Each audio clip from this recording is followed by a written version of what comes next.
Thank you for the nice introduction and the opportunity to be here today. I really appreciate it. I will probably talk a little bit fast because I know you guys have an 8:30 meeting, and there's a lot of ground we're going to cover today. And I'm going to try and keep it, or I am keeping it pretty high level. I'm not going to touch on every single aspect within these categories because I could be here for about 5 days. But to preface this, this is a series that we're going to be doing. So all of these 5 categories that I'm going to get into, we're going to take a deeper dive into and do a 1-hour segment into each one of them. So please ask or jot down questions or things that you would like to know maybe in these additional segments to make sure, what I think people like to know and what you're going through might be a little bit different. And I want to make sure that I take the opportunity to get you the information that is really valuable to you and your specific needs. So again, I'm going to keep it pretty high level here today, get into a little bit of some numbers and some reasons why I chose a couple of these categories to specifically talk about. But again, feel free to jot down some questions and just make sure that I get those answered for you either today or in the upcoming segments. So, okay, that's the little preface there. Hi, my name is Tracy Lauritzen, and I am with Krakerjak Marketing, a firm that I started back in 2018, but I've been in marketing for about 20 years, believe it or not. And so what I've done or who I've worked with in the past has been a data analytics firm, starfish companies, lots of marketing agencies in the media, general manager, things of that nature. So kind of a wide breadth of different sectors that I've worked within. And I've done lots of speaking engagements for like Energy Issue Summit, lots of stuff for CETA, Marketing in the Morning series, the March of Dimes, things of that nature. So that's a quick little snippet of my history. People always ask me what Krakerjak means, so that's why I put this up here. Essentially, what my firm is it's just a strategic marketing, sales, and analytics firm, and I really just take the time to look at integrating marketing strategies based off of data and what your company's sales efforts are. So that's really it in a nutshell. And whatever that means is specific to you. And the word Krakerjak, why I picked that name is not only it kind of fits my personality with a little bit of pop and fun, but it really does fit my personality as well. I find myself, or I feel like I really work with businesses and partnerships to have a wonderful, remarkable, and open and honest experience. So that's Krakerjak. All right, enough about me, on to the fun stuff. So today we're going to talk about persona development, traditional marketing, social media and digital channels, website opportunities, and then data and analytics. So again, we're going to start and keep it pretty high level. I'm just going to talk about some specifics within these categories that I think are important to know today. And hopefully you'll have a few takeaways from some of these experiences here. So persona development. So let me just ask you guys real quick, Jason, you're the paper, right? Okay, and you are? Okay, sounds good. And web design, awesome. So you probably teach me some stuff. Yay. Well, and I have a better friend. Oh, okay, perfect. Sounds good. Oh, fun. Oh, okay, awesome. In town? Yeah. Okay. And I'm Lori, and I have Rain Flicker in Windsor here. Okay, awesome. And Smith and CETA people. Awesome, perfect. So real quick, if you were to quickly just give me age of your perfect or typical customer, what range would that be? Just real quick. Baby boomers, okay. 40 to 60. Okay. 25 to 40, all right. Perfect. So probably that 25 to 65 area, right? Y'all have that? Okay. Are they all the same customer? Probably not, right? So what is a persona? A persona essentially is a model of your ideal customer.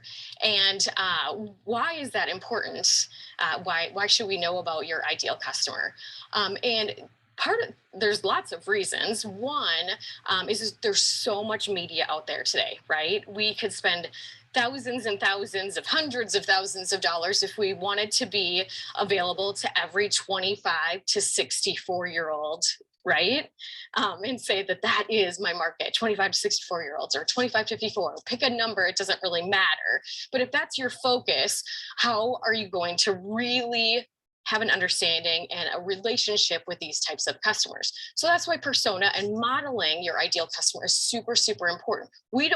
I don't know any of my clients that just have an open-ended budget to be able to be everywhere for everyone at any given moment, right?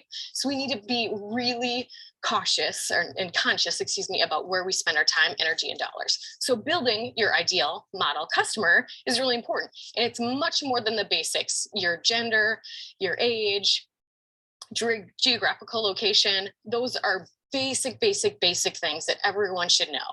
What we want to talk about is income, is much more advanced type of things, getting to know our customers, more about their hobbies and interests, more about their ideals, their values, what's important to them, what their lifestyle brings, where they spend their time, where they spend their energy.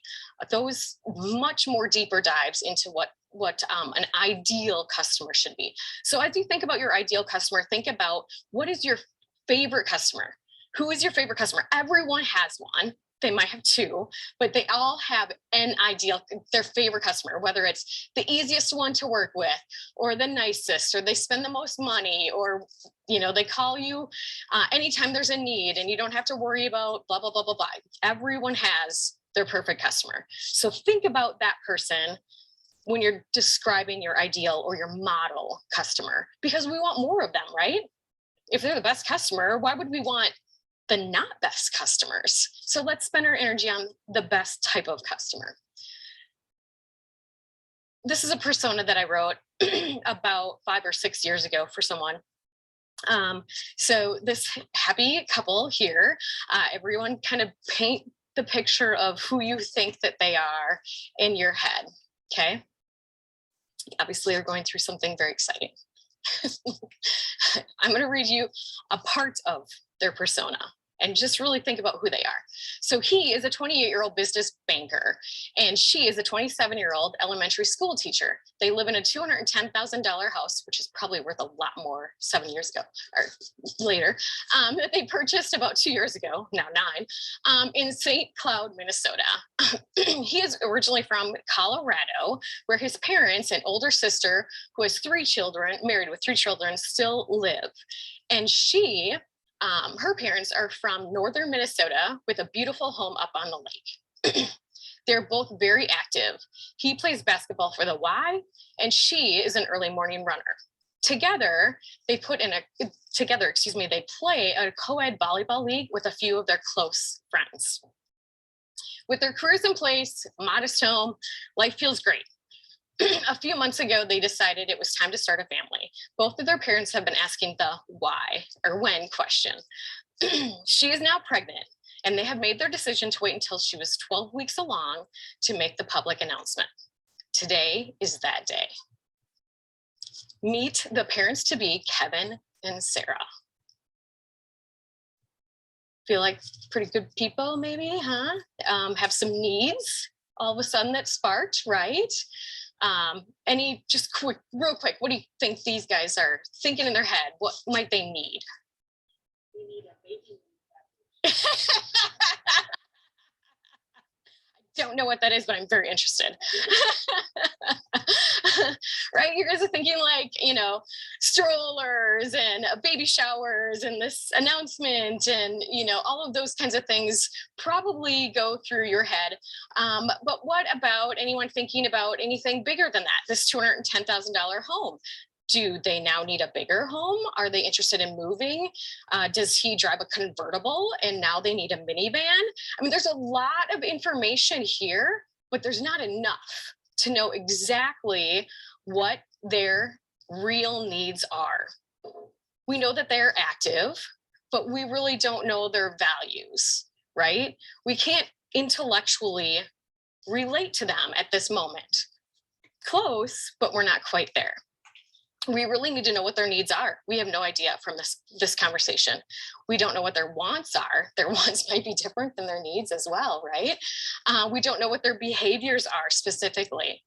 And we really don't know what their pain points are. They're excited that they're having a baby, but what are they missing? So there's a lot of information here that really would be helpful to target them as ideal customers. And the most important thing is we really need to figure out how to emotionally and intellectually connect with them.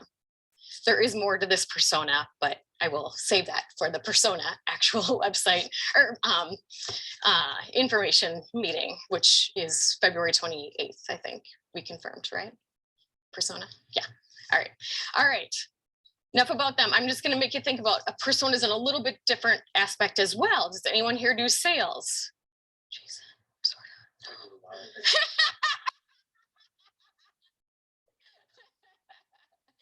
Oh, by the way, if anyone is online and they would like to participate in these conversations, please do so, right? You can check. Okay, thanks. Yikes. Assume yes. All right. And real quick, in a sales role, we have different personas that we might sell to, right? A good example might be that you might have a conversation that starts with the administrative person or the front desk person or the sales team, something like that. Someone had a need that you connected with, and that's what sparked the conversation. You identified that this person in this organization had a need, but they're not the decision maker. So you've identified the need, you've talked to them, and you've said, yeah, let's continue this conversation. And then it's like, well, yeah, but the CEO needs to be involved. Well, does the CEO have a different want or need from this product or service that you're selling? Most likely. If it's, let's just pretend it's a phone service. The administrative person says, oh my gosh, everyone's working from home now. I can't transfer calls to the salespeople, blah, blah, blah, blah, blah, blah, blah, blah, fill in the blank. The CEO's like, oh, just pick up, just call them on their cell phone, or just do this, or just do that. He has all these other ideas on how this administrative person can do their job. So he doesn't actually feel the same need as the administrative person. So we need to sell them, the CEO, a different way than we did the admin person, right? They have different needs, different wants, different values. Then in this phone situation, I just picked that, I don't know why, IT has to be involved, right? They're gonna have to set up this phone system. And they're like, well, how do you know that's the best phone system? It's not gonna work with our Microsoft product. It's not gonna do this or that or whatever. So now you're selling again the same product and service, but now to the IT department. And so when you talk to the IT department, you better have a different pitch because you want them to understand that your product or service is the best when it comes to IT. You've already filled the need for admin. You've convinced the CEO this is a good thing to do for efficiency, and now IT. Totally different conversations that you're going to have. And lastly, the CFO is like, really? What is the return on this investment? Is it the best product out there? Can't we buy something cheaper? I mean, da-da. These are all different personas selling the same product or service that has a different need that you need to address. If you haven't figured out their pain points, you're going to misstep one of these people during that sales process. Does that make sense? Chris. In small businesses, like one person may carry 3, 4, if not all of those roles at the same time. Absolutely. Pivot in your presentation to understand what phase they're in and what mode they're in. Absolutely. Yep, that different hat. Great point, Chris. Thank you. All right, and then lastly, your business may change personas. Right? So a good example, this is literally a conversation I had the other day with a customer and their insurance. And he started his firm or agency, I don't know what he said, 5 years ago, I'm making that number up. And he started with the P&C side of it, the property casualty side of it. Why? It's an easier sell, it's a need. You have to have car insurance, right? So you can go to your friends, your neighbors, your, ex-colleagues, you can go to whoever and say, hey, when you're insurance is up for renewal. Please give me a shot. I started my business. You have to have insurance. So it's a much easier sell because it is a need sell. They have to have it. They have to buy it from someone. So if I'm not going to buy it from my friend, I better tell them why I'm not going to buy it from my friend and, continue that effort. So that's how, and a lot of organizations start their firm or their businesses this way. The need is the easier way to sell. But over time, you can't just keep running your agency off of P&C. You've got to learn to expand and evolve. And you may realize that the life health portion of it is actually more profitable for you. It's a harder sell, but it's more profit.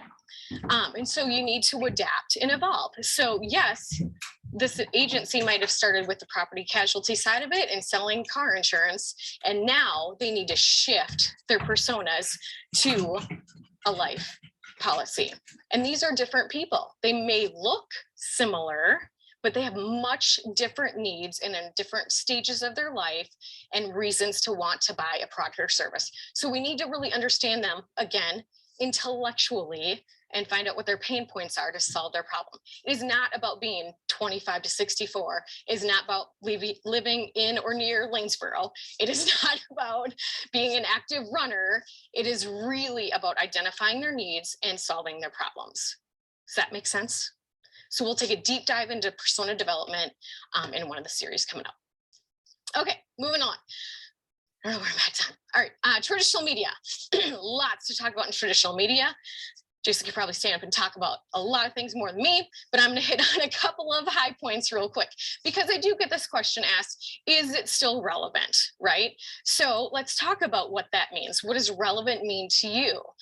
Again, I'll always circle back to knowing and understanding your customer and where they are, not where they live, but where they are intellectually, okay? Traditional media still is the most trusted media when it comes to advertising. And as a matter of fact, television is the top of the list from trusted media choices at 46%. Although over-the-top television has increased by 115%. So essentially that means streaming. That's why I did a little graphic here so it's easier for you to see. Still, 58% of the people still want more local news. So local media is still relevant.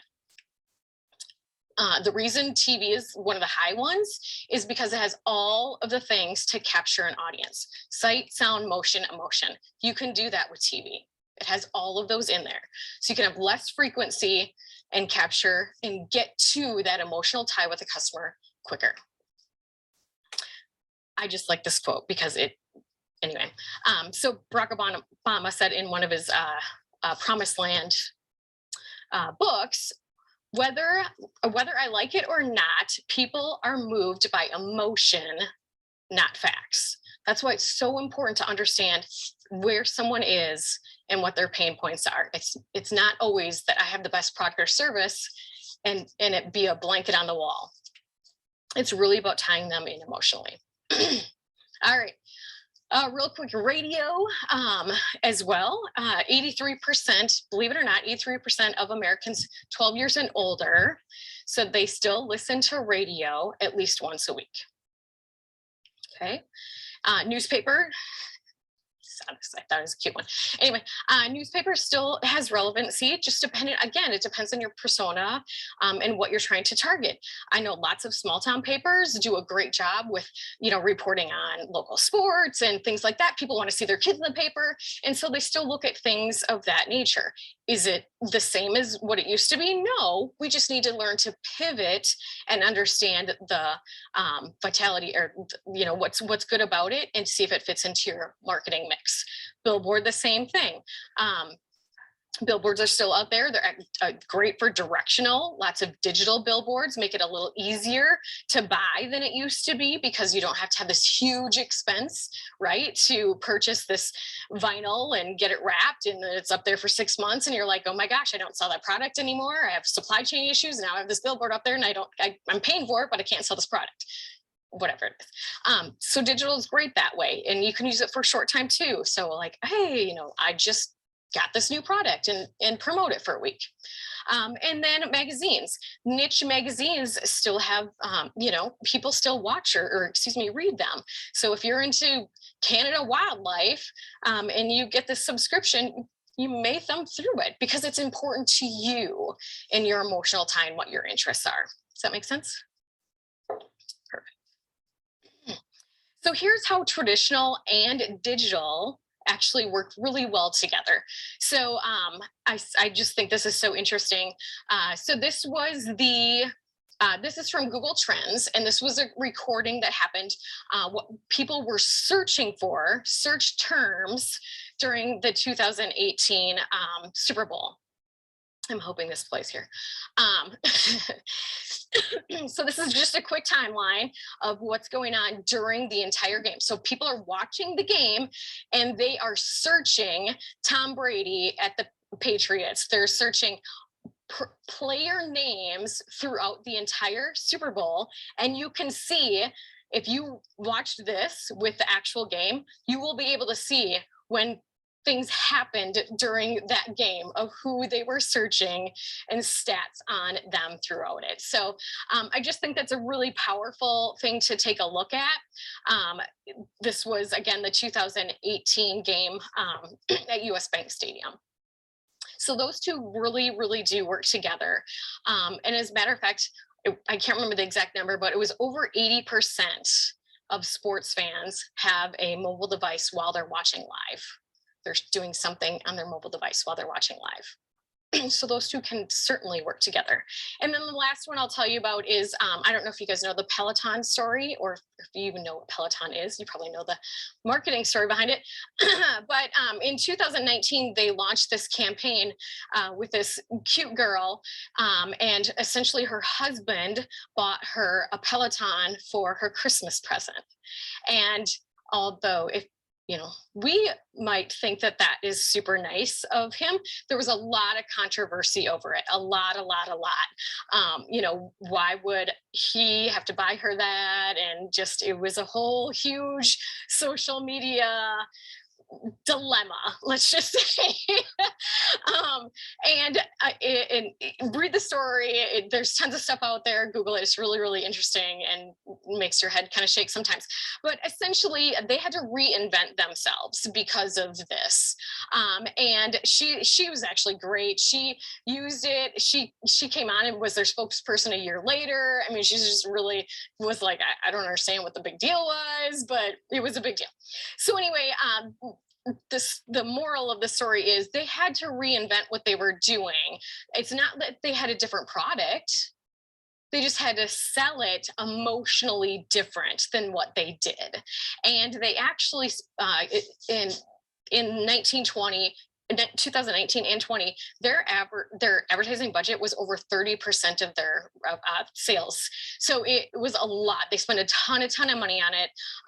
And then they regrouped and said, this is not working out. We can't sustain a 30+% budget. And they really focused in on tying in digital and traditional media together, and getting different campaigns out there that talk to different types of audiences. So it wasn't just her, it was a whole different, there was, I don't remember anymore, probably 10 different personas that were selling Peloton, and it really took them off. So now they increased their sales by 128% just by revisiting who their customers were and how to talk to them and the media choices.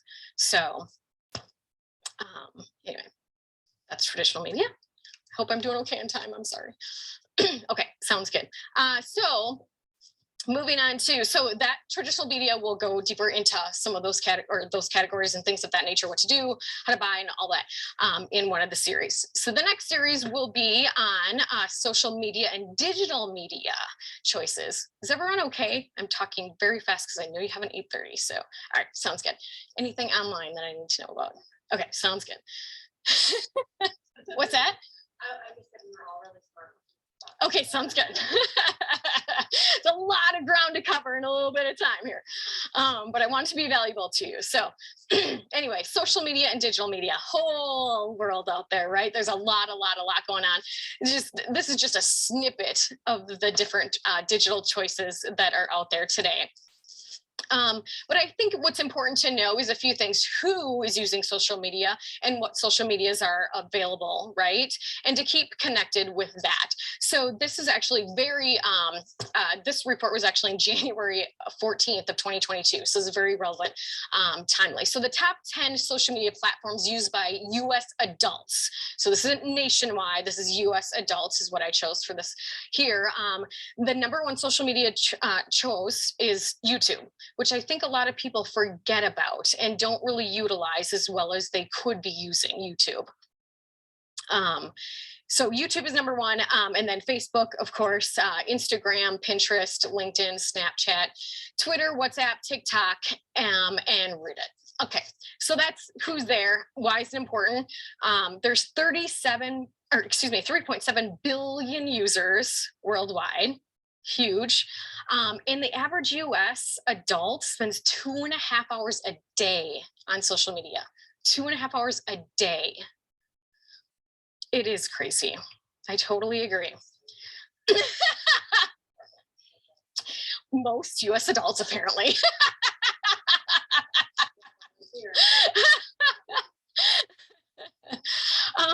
So I think this is interesting as well. So how to think about these social media channels, what do people do with them and why do they use them?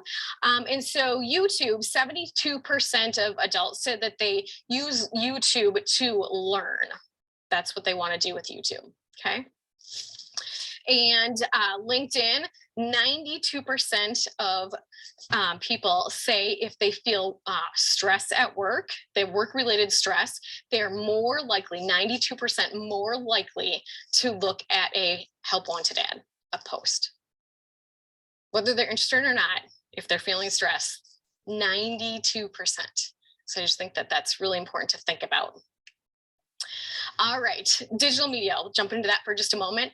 I don't know if Glassdoor, are you guys familiar with Glassdoor at all? Jason is, you guys all are over here. Okay, Glassdoor is I think also one that people kind of underutilize as well. And why it's important is, so Glassdoor, if you don't know, I'm sorry. Okay, so real quickly, Glassdoor is used for employees to review their employer. So if you're in a hiring mode, you will certainly, anytime you should go to look at Glassdoor and see what your employees are saying about you, number one.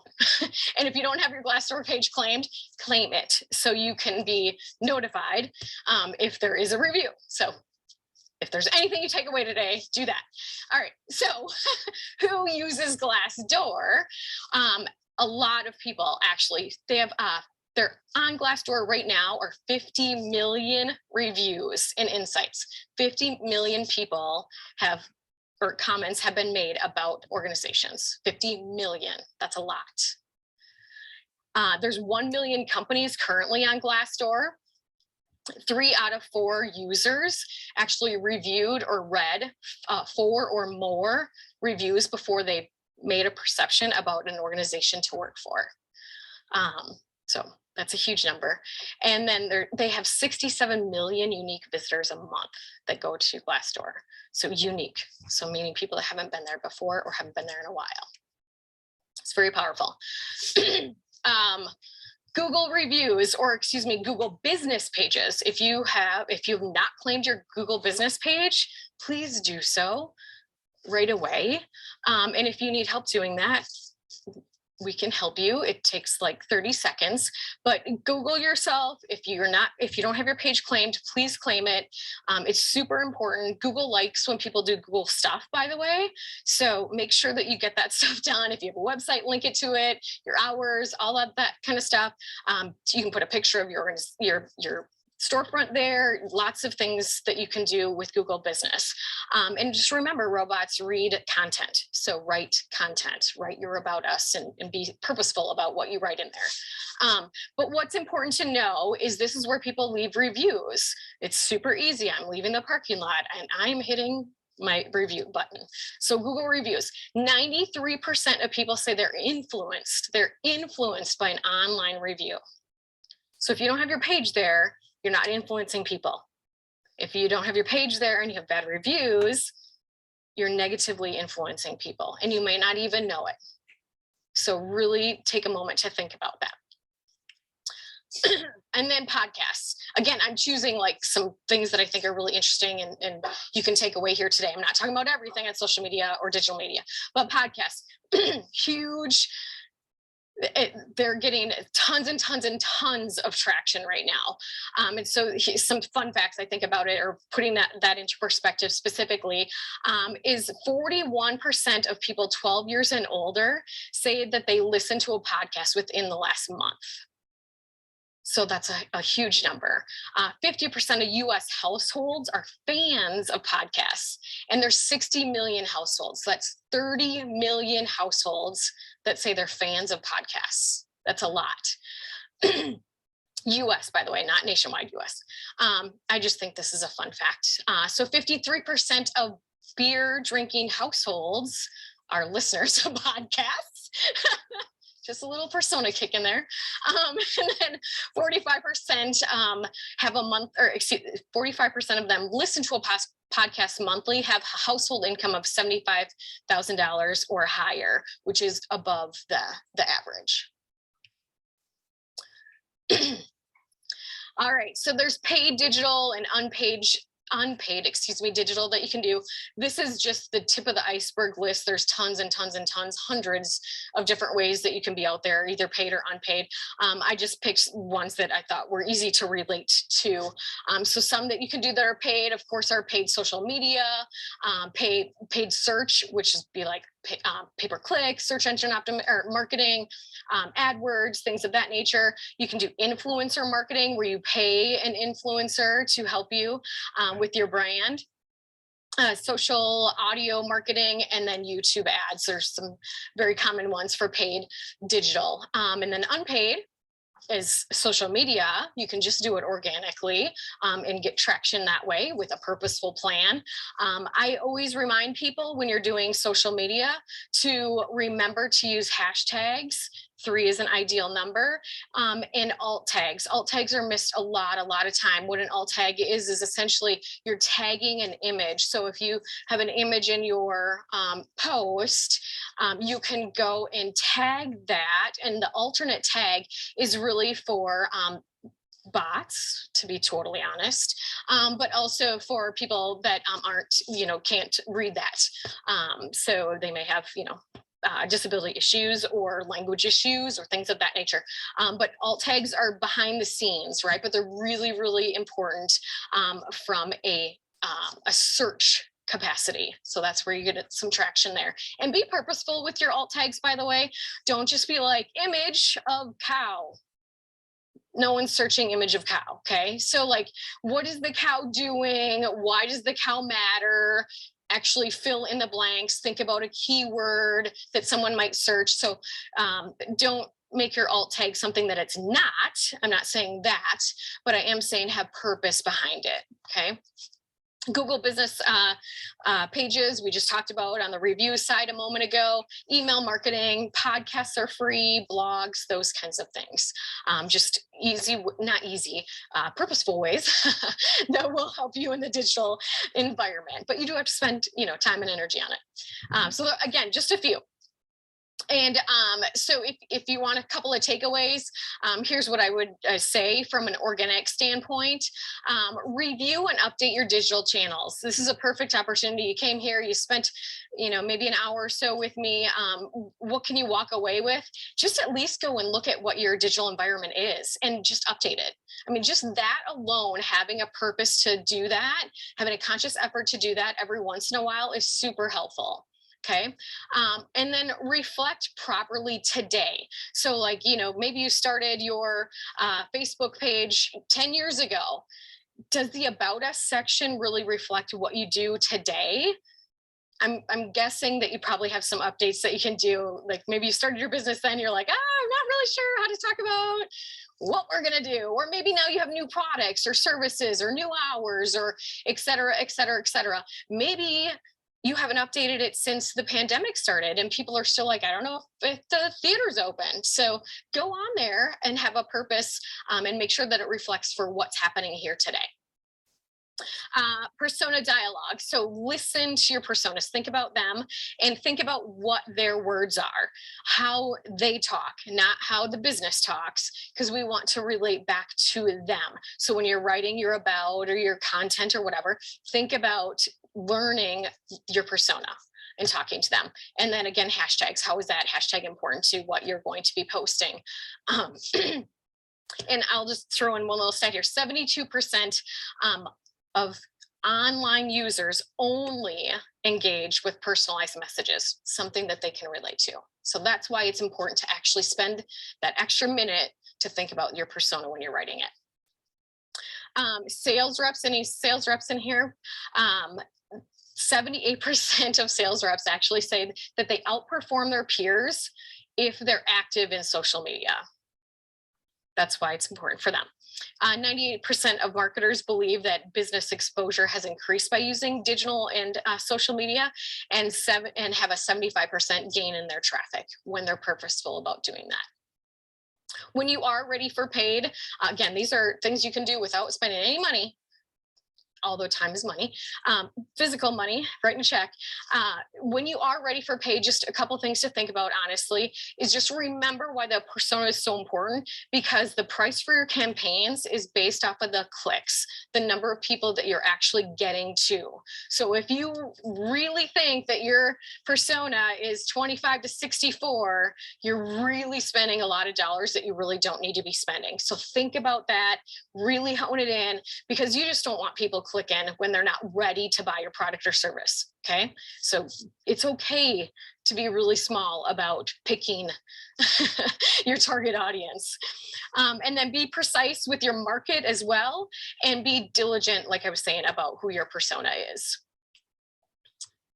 All right, moving on. I'm okay with time. I have 2 left. Good, perfect. Okay, whew, take a breath. All right. Going into website development and maintenance. Are you guys all okay? Yeah, online okay? Okay, sounds good. All right. Talking about a website. So what is a website, right? Essentially, you have to think about it as a storefront, as your storefront, your online storefront to your business.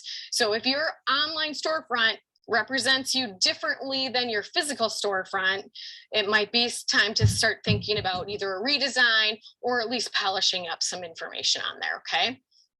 We want people to feel online the same that they do when they walk through your door. Why is the website still important? 93% begin their search by a search engine. So actually going into a Google or Yahoo or something like that and making a search. 93% of people do that still. And in addition, 60% of consumers interact online. So it's very important that this part of it is updated and reflects who you are here today. There's different ways to build websites. So I just want to talk about platforms really quick. You can have a developer build you a website in all code.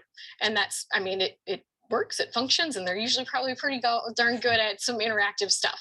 But what that does is limit you to being able to update your content without having to see them. Or if you guys just decide to part ways, you're kind of out and you have to start all over. So that's why a lot of organizations, and I do encourage this, is using a content management system, a CMS, an ability to make updates constantly without having to go to a developer to do that. And there's lots of different ways that you can do that. And these are the top 10 open sourced, I'll talk some icky words here, but open source types of CMSs, excuse me. And essentially what that just the open source and closed source means is there are custom CMSs that are built on specific servers. So like you may have, there's lots of agencies that build a custom CMS. Banks use them all the time. They don't want an open source platform. So essentially what the easy way to explain that difference is if you have a website built in a custom CMS on a proprietary server, you have a higher level of security because the people that want to hack aren't going to hack, 500 businesses on one server when they can hack 50 million on an open source platform. Does that make sense? Okay. But there's always the but side of it, right? So what that also means is if you want to leave that organization that has that proprietary CMS that gives you that high quality, you're starting all over. You're building from scratch. You can't take essentially the frame of a house and move the frame, right? Just the frame itself. You have to have all of the other elements that are within it. So you can't move a server. You can't take your information off of someone else's server and move that over. So that's why people use content management systems that are open source. They have a lot more flexibility and ability to move. So you have to weigh those options, right? But I will tell you the open source and WordPress is the #1 content management system that's out there. As a matter of fact, 60% of websites are built in WordPress, 60% of them. It's huge. It's 12 times more popular than any other website development out there. So that's why people use it. There's lots of opportunity and flexibility with it. Just know what your limits are, that you're making yourself a little bit vulnerable. But there's things you can do about that. We'll talk about that in a little bit too. Do I keep going out? Sorry. All right. So I just want to talk about when you're building your website or maintaining your website or doing whatever you need to your website, think about it from a customer-centric approach. Why am I doing this? You're not doing it because you just have to have a website. Don't have a website then. Don't do it unless you're going to think about it from a customer's perspective. Why do they care? Why are they going to your website? What do you want them to do when they get there? How do you want them to feel, etc.? You want them to transact with you, but how do you want them to transact with you? Make it easy for them, not what's easy necessarily for us as an organization, okay? And why? Well, I'll tell you, on the top 5 lists of executive marketing people, 65% of them said revamping and rethinking about their customer experience is going to be their top priority in 2022. So it's super important. Everyone is talking about their customer experience. That's what people want more and more and more. 70% of web users want to learn through content. So it's important to not just have beautiful pictures out there, but actually give them information, okay? So they want to learn by content. They want it to be easy, and easy for someone to develop is different than easy for a user to experience and get around. So just really think that through for a little bit. I had someone ask me the other day, or say, hey, blah, blah, blah. I got a phone call from a customer and they said they couldn't find a phone number on our website. And they went to the contact form. And I'm like, well, let's take a look. We should really probably take a look at that. And so we looked, and everyone, by the way, you should always have your contact information in the footer at minimum on your website. Have your address, have your phone number, have your email in the footer. Most people, when they want to call an organization, they just have a question, they just scroll right to the bottom to get that phone number. They don't even look anywhere else. And so we just need to be conscious about that, right? It's about the user experience. All right, and then speak to me. Write the content for your customers and use the words that they use versus the words that you may use in business, okay? So relate your content back to them. And here's why that matters. I just think this is so interesting. I don't know if people are drinking more in this time or era, but there's just a lot of data out there on like beer consumption. Anyway, so 7:30 a.m., right? But what this graph is telling us here is that even though you may have great brand awareness, the top two brands, Heineken and Budweiser, were outperformed by searches for just beer by 20 times over. So even though they have great names, people were searching beer 20 times more than they were for a specific product. Okay, so just think about that in your content. So, and you know, maybe instead of saying theater, or excuse me, your name, Commonwealth, all the time. Sorry, I just looked out there and that's the first thing I saw. Talk about the theater and all of those kinds of things that are involved in the theater, not just what the business name is or the brand, right? Does that make sense?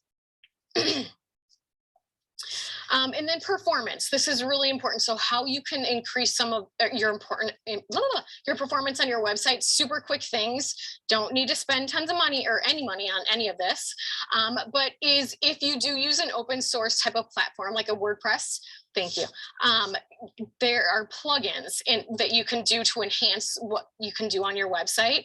And I'm just saying, if you use a plugin, make sure that they're well established. So when you go to add a plugin in, take a look at the reviews, the number of people using that plugin, how often it's been updated, all of those things before you determine whether it's a good plugin to add or not, because it could break your system. Okay. And by the way, this is a plugin called Updraft. Updraft is used to run backups on your website. Please make sure you have backups on your website on a regular basis. I don't know if that's daily if you're making updates a lot, or weekly, but please make sure you have a backup on your website. We talked about image alt tags. So why, what you can do with them. So a picture is great for us visual people, but it doesn't tell the robots what this is all about and why. And so we want to make sure that it's searchable. This adds search content behind the scenes. Sorry, this little Prezzi's over the top of it, but essentially it's just saying what this is. And for this specific customer, they actually sell parts for this thing. So it's important to actually write out what this thing is in their content. So again, that's behind the scenes. We wouldn't see it visually. Blogs, 67% of people said they increased their leads by writing blogs. And that could just be a news story. It could be whatever, but something attached to your website. It could be the same content you post on social media. It doesn't matter, as long as you're getting some information out there. And then forms, just think about forms. I know people kind of are like, oh, I would rather someone call me, but forms do have a good purpose.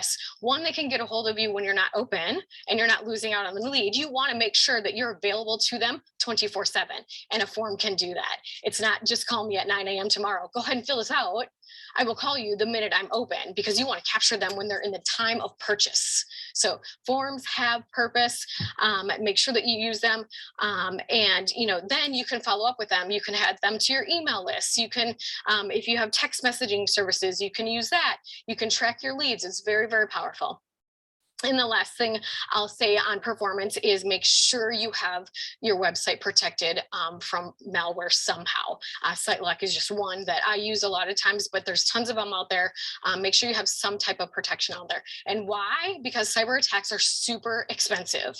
So this is honestly small businesses that have less than 500 employees. This is how much it costs in cyber attacks last year. $3 million per incident. $3 million per incident. Okay, it's a lot of money. And $5 million if that breach included some type of business email, which is the easiest way for hackers to come in is through business emails. Okay, you clicked on something by accident. Oh my gosh, it's hidden in the back of what's going on, and you might not know about it for months and months. So, and then 63% of small businesses experienced some type of breach last year. 63%. It's a huge number. So things that you can do real quick and easy, make sure you have your SSL certificate updated and on your website. If you don't know what that is, call your hosting company. They will take care of it. There are free ones. Just get it on there.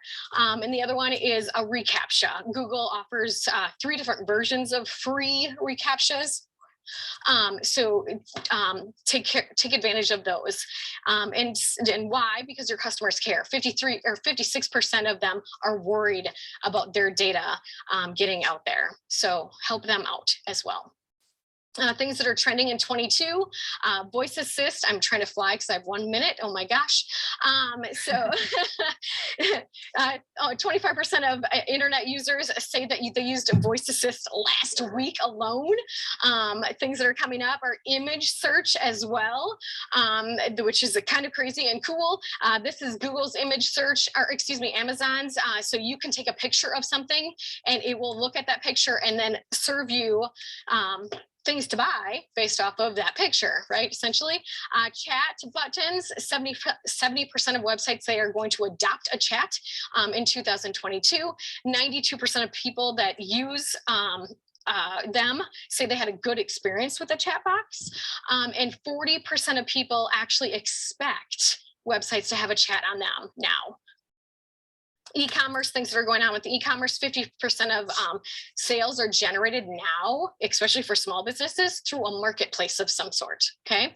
Alternate payments are gaining traction big time. And as a matter of fact, like PayPal, Google Play, all of those kinds of things are going to be the preferred payment method in 2023. So just think about that, if you're doing stuff with e-commerce or POS systems, put that on your radar. And then as a website development, horizontal scrolling is becoming the big thing. So having one page, yes, when you hit the navigation, it goes to that section, but having scrolling, horizontal scrolling is huge. Why? Mobile, simply put. Okay, and then I did have some data analytics stuff. And again, this is a whole nother section, but I'll just say real quickly to wrap it up, this is how I feel about data. Data really is just a state of facts. It's the strategic analysts that review that information and determine what it means. And then the marketers actually put that into a strategic plan. So there's a lot involved in data analytics. And then I'll just, I can leave this information here with you, why it's important and what to do about it. But just know that you already probably have data at your fingertips that you should take a look at, because it's really, really powerful information. So whether you have Google Analytics installed on your website, which 29 million websites already do have installed, it's super great. Meta Business Suite, which is essentially Facebook and Twitter, LinkedIn Analytics, Twitter Analytics, YouTube analytics, keyword searches, AdWord links. So whatever platforms that you guys are using digitally, I'm sure there's some metrics that you could take a look at from an analytics standpoint and find out who they are that's going there and what they're doing when they get there. That's the key, who and what, okay? So that's, again, a whole nother segment. So all 5 of these are different marketing series that we're doing coming up. The first one's February 28th on persona development, and then the others will be each month following.